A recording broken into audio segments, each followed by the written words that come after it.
So, of course, we covered this in another video, but I want to cover it again to show you the people who were detractors. So when we did Force the Vote, which was an agreed-upon strategy on the left, everybody agreed upon for over a decade. Everybody agreed upon that we need to force a vote for health, Medicare for all on the floor. Everybody agreed on that for decades. And as soon as it became a reality to have that happen, half the left revealed that they're not really fighters. They're not really on the left, that they're really going along with the establishment. People like the Young Turks and Ryan Grimm at The Intercept. You saw how those people, of course, the Washington Post and MSN, you saw all those people, how they had this shit on Force the Vote. They had to try to distract you and go, no, this is a bad idea. Why not now? Why not now? I don't know. Later. When later? I can't tell you when. So it's amazing when we have an opportunity to actually do something and move the ball forward, how half the left gets revealed as being pretend, just like the Young Turks are pretend. They are union-busting corporatists who shit on activists on the regular. They shit on Force the Vote activists, and they just got done shitting on this. Here it is. Medicare for All advocates take to the streets in over 50 cities. So that's what happened last Saturday. 50 different cities. They go, yo, you got to organize. You guys don't got to organize. Well, Force the Vote did a town hall that had 150,000 people show up to it. I call that organizing. I didn't organize this. There was a conglomeration of people who organized these Medicare for All marches this last Saturday. A bunch of people came together. Chicago Teachers Union was part of it. Physicians groups were part of it. You know who weren't a part of it? The people who ran on Medicare for All and getting a vote and bringing the ruckus. Those are the people who weren't a part of it. Those are the people. This is who wasn't there. Ayanna Pressley, Ilhan Omar, Alexandria Ocasio-Cortez, Bernie Sanders. Bernie Sanders, not only did he not show up, he didn't even fucking talk. Did he tweet about it? Did he even mention it, Ron? No, not to my knowledge. I don't follow any politician on Twitter, so I don't know for sure. But good for you. Good for you, Ron. I remember when you told people to start. I hope everyone does. Unfollow all of them. They should all have 0 followers. And every tweet that they issue, all of them should just be ratioed of people saying, what are you going to do about it? Because all they do is like, what would insert something here that I'm not going to fight for do for you and your family? Yeah. You know the answer to that. I'm so sick of just seeing those tweets by default because people I do follow will like it or something. Just unfollow all of them. And every one of those tweets should be ratioed. Be like, get off Twitter and go do something. I don't care how you tweet. I care how you vote. I care how you use your leverage. I care about nothing else. And I don't want to hear anything else. You're supposed to be a public servant. So I addressed this issue that none of the people who ran on Medicare for All, say they're going to fight for Medicare for All, showed up at any of these rallies or even acknowledged them. The only person who showed up from any elected official was Cori Bush. She showed up in D.C. and she said she didn't endorse the demands. That's what she showed up to tell them. She didn't endorse the demands. That's what she said. So when I gave my speech, this is what I said. Now is the time for Medicare for all. You tell those progressives that we helped elect that now is the time for Medicare for all. Stand up against Nancy Pelosi, Chuck Schumer, and Joe Biden and do what we elected you to do and fight for us.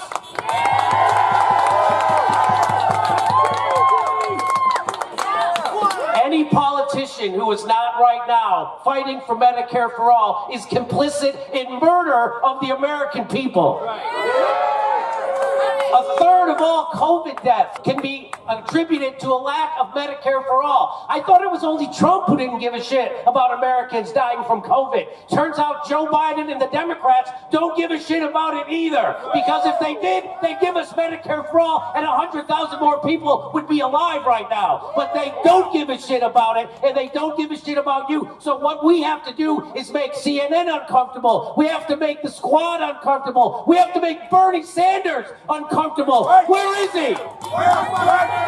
Where's Bernie? Say, hey Bernie, where's your movement? Where is your movement, Bernie? I'll tell you where it is. It's in the streets of America today, fighting for Medicare for all, while you're taking fucking orders from Joe Biden.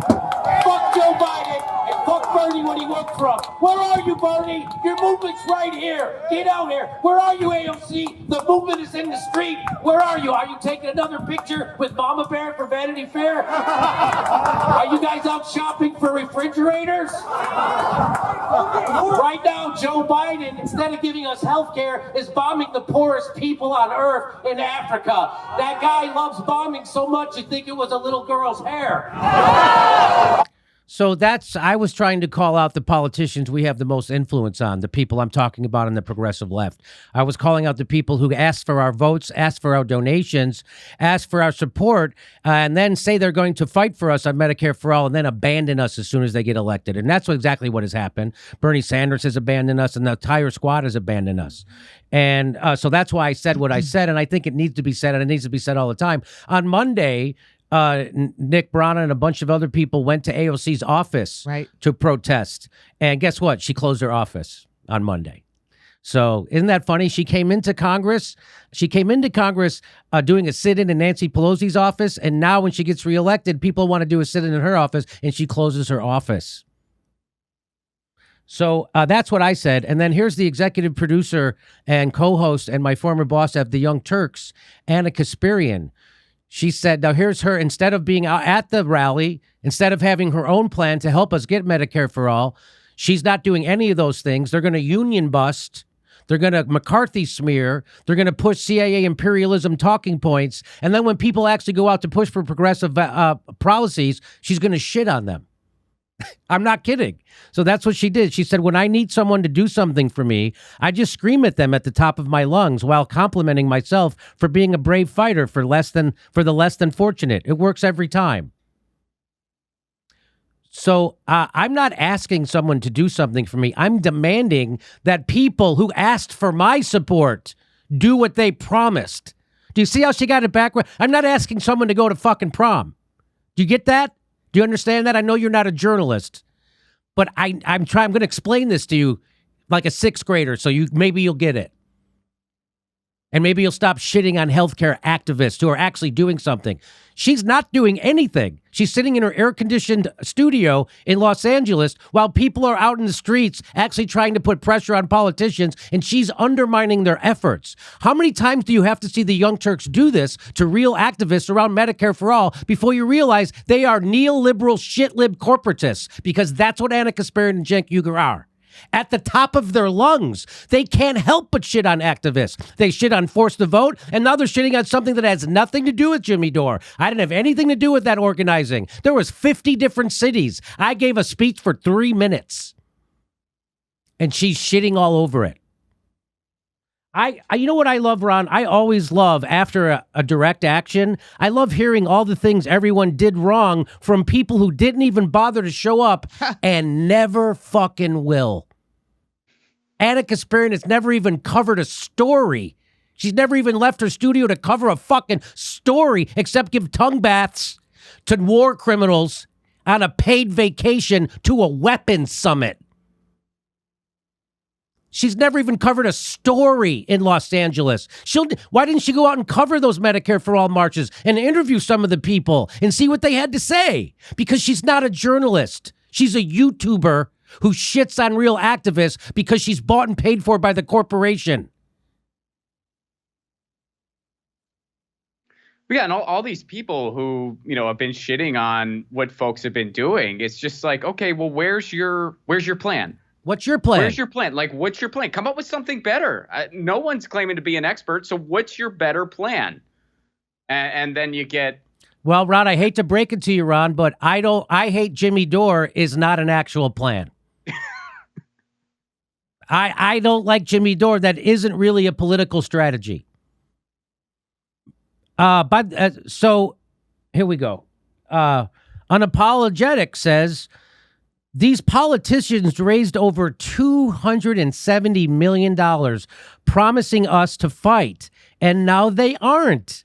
Serious journalist Anna Kasparian thinks we must beseech them hat in hands as if we're asking them for a favor.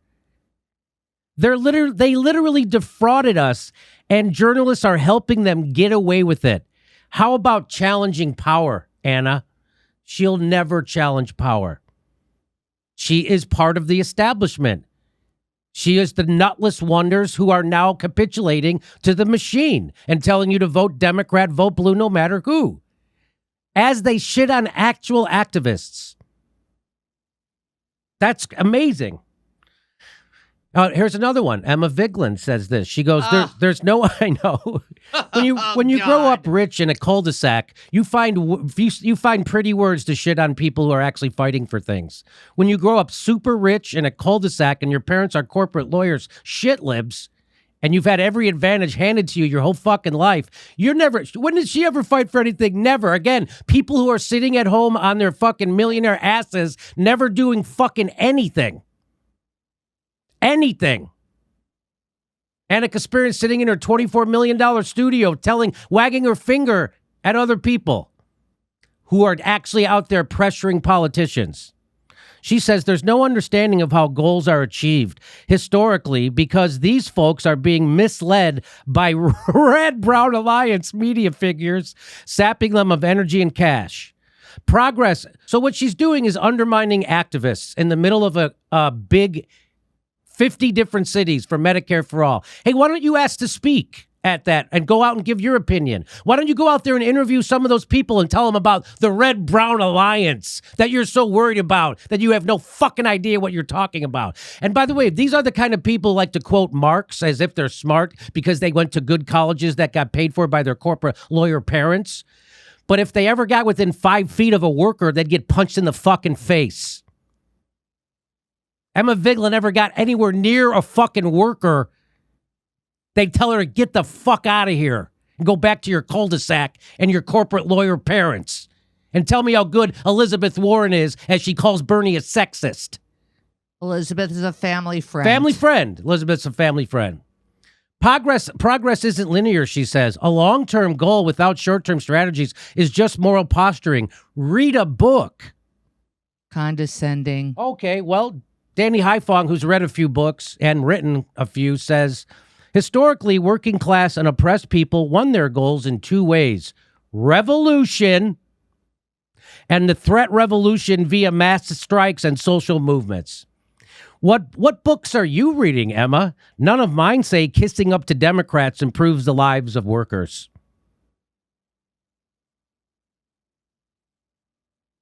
So that's Danny Haifong from the Black Agenda Report, who's shitting on activists because they don't have health care. Guess who does have health care?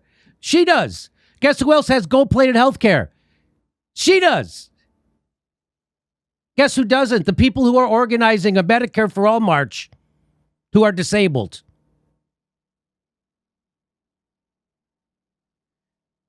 I say, so what I said to Emma Vigeland, when Emma Vigeland said, by the way, what's your solution? Again, no solution. Progress isn't linear, a long-term goal without short-term strategy. What is your strategies? What are your goals? Nothing. Read a book. Read a book. Nothing. I read a book. It's called Listen Liberal by Thomas Frank, and he talks about how people like you have sold out the working class. That's the book I read. You ever read Listen Liberal? You're the shit libs he talks about in that book. So that was Danny Haifong. And when Emma Vigeland says that, what I said was, yeah, but politicians will only help us if we give them enough space and don't hurt their feelings. Like the Frederick Douglass quote says, power concedes nothing without being nice and waiting patiently for incremental change. Or something like that. I don't study history. That's from Flaky Farseer said that. That's that person's tweet. Because I'm not smart enough to think of something like that. The squad was all set to give us health care, and then Jimmy Dore came in and ruined everything. Now look, they won't even talk about universal health care anymore. Thanks a lot, Jimmy. How's it feel to be so powerful? I'm very powerful, Ron. I can scare AOC and Bernie Sanders into not supporting Medicare for all anymore. That's how powerful I am. Isn't it amazing they're not upset at the politicians who are fucking turning their back on us, but they're mad at the people who are trying to hold the politicians accountable for what they ran on? Isn't that mind-blowing, Ron?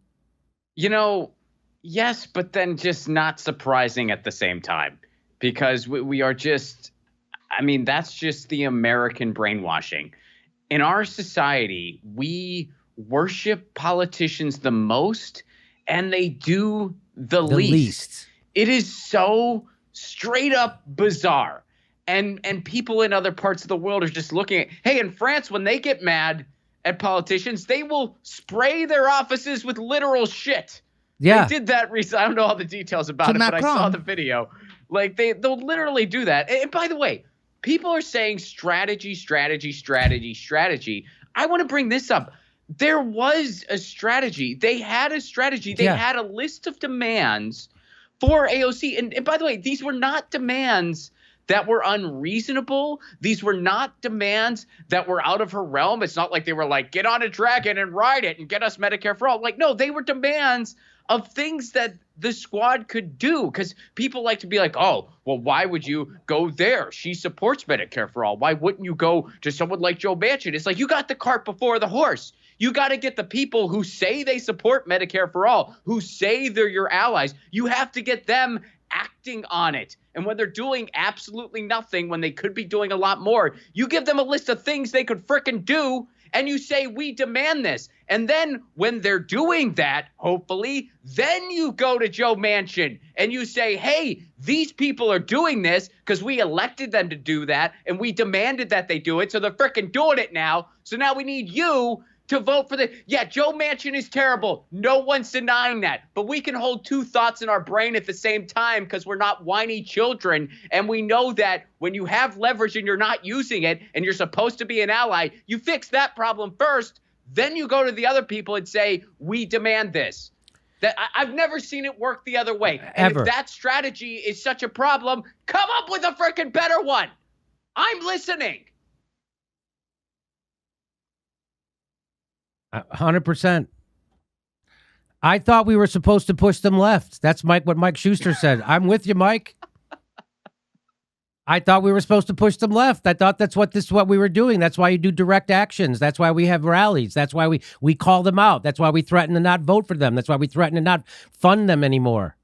That's how you push. How do you push them left? Anna says, Michael Brooks pushed me to the left strategically. Again, what's your strategy then? Quit hiding behind your fucking friend. Every time someone calls you out for being a shit liberal, she invokes the name of her fucking friend. Do you think Michael Brooks would have been against people fucking in the streets for Medicare for all? You knucklehead? How dumb are you? Oh, well, that's not dumb. She's cynical, sarcastic, narcissistic, megalomaniac, fucking liar. Michael Brooks pushed me left. Why did you need to be pushed left? What the fuck? I thought you were the host of the Young Turks. He didn't sling shit at me like a rabid hyena, but who knows? Maybe slinging shit will work. Let's see. You mean like telling Aaron Mate to fuck off? You mean like that? You mean like when you did that? You mean like when you called him, said he was being paid by Russia? Like when you said that the award-winning journalist Julian Assange couldn't be trusted? You mean that kind of shit slinging? You mean when you shit on people organizing for Force to Vote, and now how you sling shit at people who are organizing for Medicare for All rallies? You mean that kind of shit slinging? You mean when people are holding elected politicians accountable, you call that slinging shit? No, what you're doing, again, the Young Turks are like one giant projection machine. That's all the Young Turks know how to do is sling shit. They have no fucking constructive ideas. None. Their ideas is to tell you to wait. Keep waiting for Medicare for all. Keep waiting for a $15 minimum wage. Keep waiting for health care. That's what Anna Kasparian and Cenk Uygur and the Young Turks are telling you. Keep waiting. Now is not the time. Well, you tell them to go fuck off and just go get jobs at MSNBC. Just do it already. Go look at their playlist. It's all Trump and hating Republicans. They're just MSNBC anyway. That's all their playlist is. And she's a shit lib who gets called out and then she hides behind her fucking friend. Get the fuck out of here. Mike Schuster says, because asking nicely has been working like gangbusters, huh, Anna? I like how the sophistication of your strategy is either be vicious with no real plan or be sweet and do nothing. How has no one hired you as a consultant? Actually, there was a list of strategic demands and a call to action. And that's not being vicious. Being sweet and doing nothing is actually your plan. I don't think the sweet part is in her plan either. Yeah, I don't. Of course, she doesn't know how to be. But your doing nothing is your plan. And then she says, "How has no one hired you as a consultant?" He said, "I don't know. Would I get coverage?" Of course, he means healthcare. Of course, he means medical coverage. Anna comes back with takes this bad. Fox would love to have you. So she tries to smear him as some kind of Fox guy. That's their flex. Sling shit at anybody who disagrees with you. Just sling shit at them. But of course that's not, but she's so stupid. Of course that's not what he meant. He meant medical coverage. He goes, when I get coverage, then he goes, health coverage, not media. Sorry, I should have been more specific, considering. That's very revealing. That is unbelievably revealing. What that fucking, I don't know, would I get coverage? No, he meant health coverage. Hilarious. She read that as media coverage. Yes, I know. That's hilarious. And no, she wouldn't. They didn't cover the. Did they cover the Medicare for? Go to their. They didn't cover it. I went to their playlist. I didn't see them cover it. Did they cover it? I'll look. Go to TYT's cover. Did they cover the Medicare for all marches? Maybe they covered it to shit on it. Yeah, I'll look. I'll look further. Al, by the way, Anna, here's AOC. Here's what AOC says about your slinging shit. The thing that critics of activists don't get is that they tried playing the polite language policy game, and all it did was make them easier to ignore. This is AOC telling you you're a dumb fuck, Anna. This is AOC telling you what a dumb fuck you are. And you're loud about it. You're dumb and you're loud about it. And you're condescending, mean, and shitty to people who are fighting for health care. You're a horrible human being, and now everyone sees it. Why don't you just say that the people who organized the Medicare for All March sexually harassed you? That's what I think. That's her next move. That's what's coming. Why don't you tell them that? And then Glenn Greenwald will have to do a SmackDown video. It wasn't until they made folks uncomfortable that there was traction to do anything, even if it wasn't their full demands. That's AOC. So now Anna Kasparian, to defend her, is contradicting her.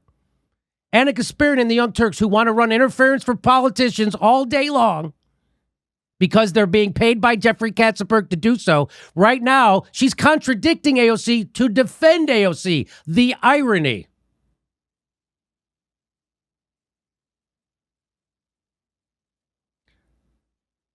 Grassroots organizing and pressure campaigns take an insane amount of work and preparation. Key organizing moments may look like random uprisings and viral internet moments to some, but they aren't. They are a result of years of targeted organizing in people's movements, aided by the present moment. I worked on AOC's campaign. She promised one thing and then fails time and again to fight for it. She is supposed to be on our side, thus we hold her to a higher standard. It's that simple. Politicians should fear the people. The fact that that is bizarre to you is a problem. That is bizarre to Anna Kasparian and Cenk Uygur and the shit libs who protect them. Politicians are supposed to be afraid of us. And I know you don't get that. Because you want to be friends with them, because you are friends with them. But I'm not listening to anybody who likes to be friends with politicians, and I'm telling everybody else to stop listening to them. You should make politicians fear you, dummy. And the reason why nothing's happening in this country is because they aren't afraid of us. And shit libs like you make it so they won't be afraid of us, because they'll always have a comfortable space on the lefty media, because you're never going to tell people to stop voting for them. Steph Zamorano tweeted out, urgent, every country has better health care than we do.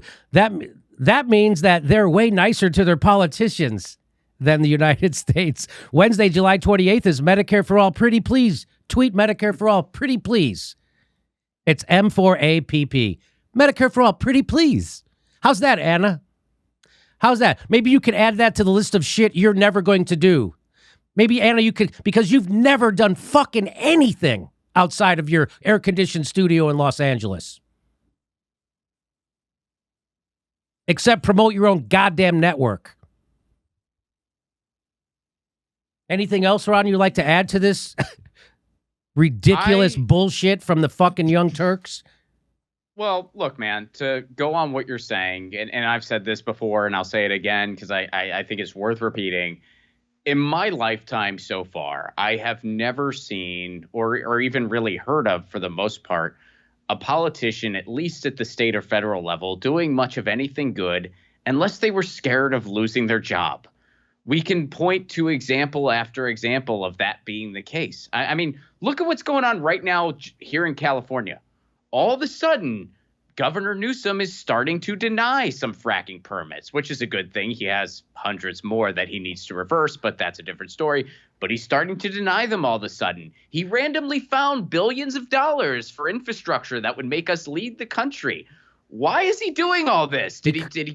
Was he visited by three spirits one evening? I don't think so. I think it's because he's afraid of losing his frickin' job. And I get those texts all the time. Do I have Newsom's back? Do I have Newsom's back? Yes. And I say, you know what? If Newsom wants me to have my back, or wants me to have his back, here's a list of things I want. I want him to support the single payer bill. I want this infrastructure thing to go through. I want all the fracking permits reversed. He hasn't gone to the mat for the people of California, so why should I go to the mat for him? You can give them that feedback because I'm a lefty who's sick and tired of my vote being taken for granted. And now he's afraid, and he's starting to do some okay stuff. Isn't that funny? All of a sudden, Gavin Newsom wants to help the people of California because he's facing a recall.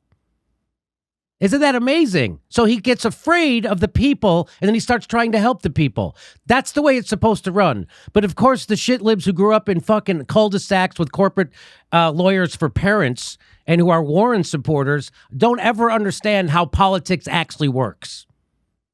That's how politics actually works. And of course, shit libs who work for the Young Turks who take fucking as much corporate money as they can possibly suck have no idea how politics actually works either. When are the fucking Young Turks, what are they going to do? What did they get? They got a bunch of fucking go-along people elected, and now they won't pressure them. What the squad and Bernie Sanders should be doing is starting a third party because they have all the leverage in the world right now. Bernie Sanders could be putting holds on bills. He could be he could be doing what Joe Manchin's doing, and Bernie ain't doing anything. He's doing whatever Joe Biden tells him to do. And the Young Turks aren't doing anything for you. They're only doing whatever Jeffrey Katzenberg tells them to do. Jeffrey Katzenberg wanted to criminalize homelessness in L.A. Guess who also does? The Young Turks did a video saying that that's what they should do. I'll show you that video. I'm saving it for the live show, actually. So that's good. I'm going to save that. I'm going to play that in a live show in Chicago. That's good. Special little thing we're putting together. All of Washington is not incentivized. On the whole, not incentivized to work in actually expediting guaranteed health care in the United States. Now, does that mean it's not going to happen? Absolutely not. Because mass movement organizing can force it to happen. Force it to happen. Do not trust any political party to automatically work in your interest. Start bringing the ruckus on the Democratic Party. Our live shows are back. August 4th, we're in Burbank. August 7th, we're in Chicago. We're going to Portland. We're going to Boston. We're going to everywhere. Go to JimmyDoreComedy.com for a link for tickets.